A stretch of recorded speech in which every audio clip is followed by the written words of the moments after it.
contre télé, faut que j'aille là. Canal pourpre des Brazzeiras.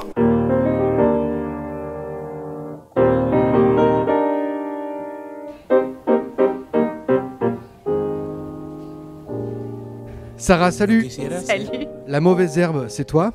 Oui, en tout cas, c'est la librairie que je viens d'ouvrir. Librairie La Mauvaise Herbe à Aimé, rue du Temple. Donc, je pense que la plupart des Bergeracois te connaissent, puisque tu es passé par la Colline aux Livres, la librairie La Colline aux Livres. Ensuite, tu as quitté la Colline aux Livres, et puis on te retrouve à Aimé avec cette nouvelle librairie qui a ouvert mi-juin, enfin il y a à peu près 2 mois, c'est ça? Ouais, le 21 juin, le jour de l'été. Super. Ouais. Bon, peut-être avant de parler un peu de ce magnifique lieu, 6 rue du Temple, je reviens juste et après on n'en parlera plus du nom. Est-ce que ça a quelque chose à voir avec le collectif Les Mauvaises Herbes ou pas du tout? Non, pas du tout. La mauvaise herbe, c'est d'abord un clin d'œil à la ville d'Aimé. Il y a des ruelles piétonnes dans tout Aimé qui portent un nom de plante aromatique. Là derrière c'est le carré roux du serpolet, là en face c'est le carré roux de la coriandre, il y a la marjolaine, le thym, le romarin, la sarriette. Donc au milieu une mauvaise herbe, ça me semblait pertinent. Et puis il y a un clin d'œil à la chanson de Brassens que j'aime beaucoup, un clin d'œil à l'indiscipline, l'inattendu, et c'est ce que j'aimerais bien essayer de proposer avec les livres qu'on trouve ici. Bon, tu as quand même une solide expérience en tant que libraire, mais entre ton départ de la colline et ton ouverture ici en tant que patronne, qu'as-tu fait?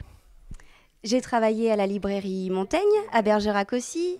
J'ai travaillé à la librairie Délivrez-nous à Périgueux, où j'ai passé là, dans ces 2 librairies des bons moments aussi. Ça m'a aidé à préciser mon projet. Enfin, mon projet, je l'avais même pas dans un coin de la tête.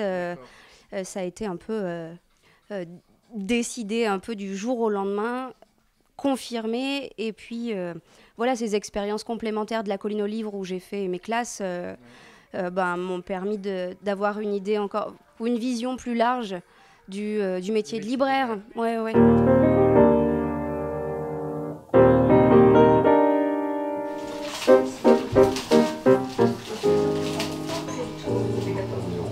Yo quisiera ser de tu vida encanto, quisiera tener de tus ojos llanto y quisiera ver de tu rostro siempre amor brotar. Voilà, donc on a une petite parenthèse, puisque c'est un lieu, c'est un commerce, c'est des clients, donc tu t'occupes de tout. Donc tu disais que c'était pas un projet que tu avais spécialement mûri depuis longtemps, c'est ce que tu disais? Ou comment tu as décidé, tiens, maintenant je vais ouvrir ma propre librairie, plutôt que de bosser dans d'autres librairies, on rappelle indépendantes, du coin? Alors, c'était pas un projet à la fois oui et à la fois non, parce que depuis que j'ai 14 ans, je sais que je veux être libraire, que je souhaitais ouvrir une librairie. Et puis, j'ai travaillé en librairie. Là, je me suis rendu compte de la quantité de travail que c'était, du peu de reconnaissance aussi du métier de libraire, puisque on vend un produit, on vend un livre, et on n'a pas... Disons que notre service ou notre qualité de service, elle n'est pas valorisée. On vend un livre, c'est l'objet qu'on vend. Mais, je ne sais pas, un charpentier, il vend du bois et son service.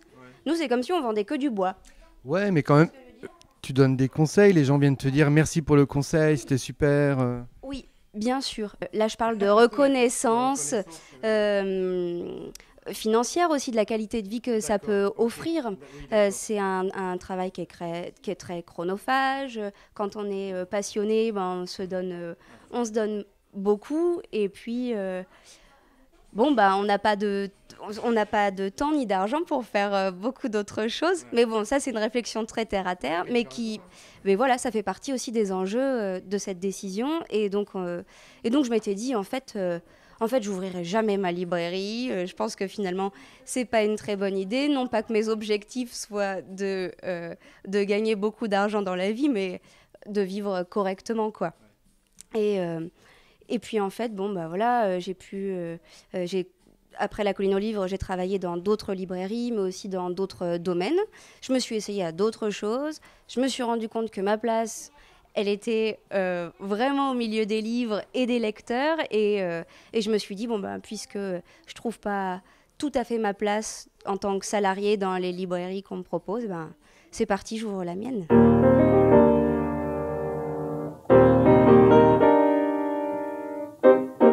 Quand tu dis j'ai trouvé pas tout à fait ma place, qu'est-ce qui manquait? Qu'est-ce qui te manquait dans les librairies que tu as pu fréquenter? Fréquenter, dans lesquelles tu as travaillé, je veux dire.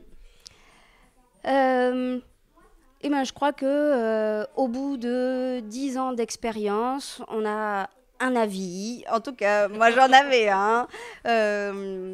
Et puis voilà, peut-être que c'est aussi la personnalité que j'ai, qui aime investir un lieu, qui aime marquer. Et dans la librairie des autres, on peut pas tout à fait le faire pareil. Ou négocier. Ouais. Voilà. Alors, qu'est-ce qui, par exemple, dans ce lieu, est-ce que c'est du 100% Sarah Ghazali, ou qu'est-ce que tu as apporté des autres librairies dans lesquelles tu as travaillé? C'est difficile comme question. Mais je suis marquée par toutes les librairies par lesquelles je suis passée. Je suis marquée par tous les libraires que j'ai côtoyés. Je sais pas, il y a des clins d'œil. Il y a des clins d'œil à d'autres librairies dans lesquelles je suis passée, des coups de cœur dans les rayons qui sont ceux de confrères et consoeurs libraires en qui j'ai grande confiance. Je sais pas, voilà, on se construit de plein de rencontres. Alors cette librairie, elle est construite de plein de rencontres, ouais. Ce lieu, c'est un choix très précis dans le sens où j'habite à Bergerac. Je ne pouvais pas partir beaucoup plus loin et donc il fallait que ce soit dans un rayon de 20-25 km autour de Bergerac. Aimé, c'est une ville qui est charmante, où il y a un beau dynamisme culturel. La municipalité me soutient, les gens que j'ai pu rencontrer pendant mon étude de marché aussi. Donc, il y a eu une logique. Il y a un cinéma, il y a une bibliothèque, il y a des assos culturels, il y a une bouquinerie.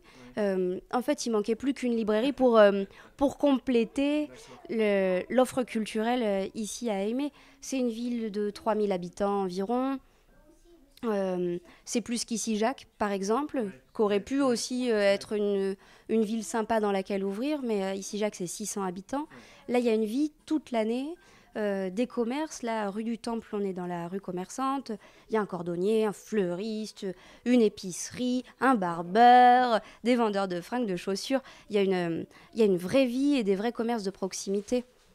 Il y a eu, pour le jour de l'inauguration de la librairie, 4 animations dans une journée.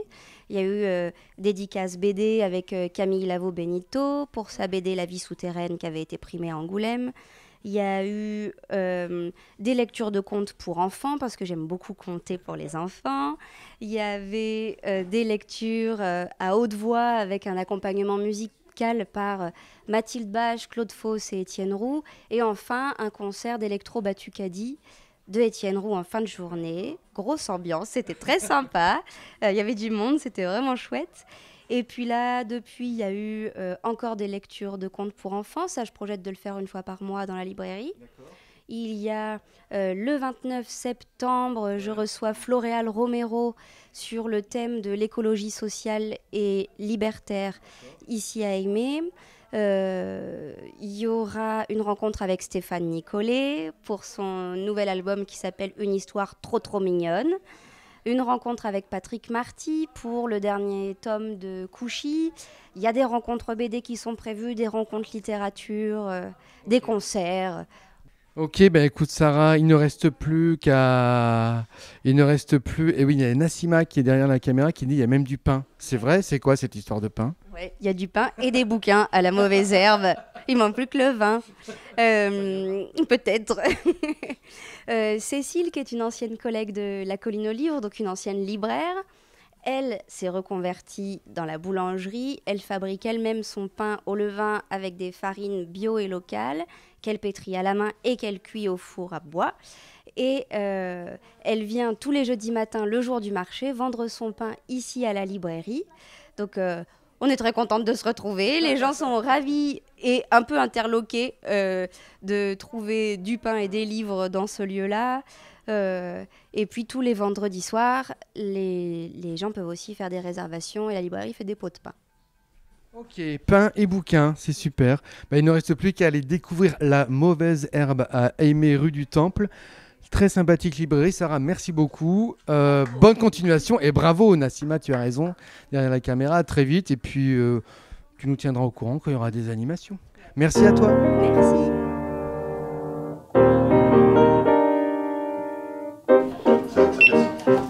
Vous voulez des paquets cadeaux? S'il vous plaît. Ouais.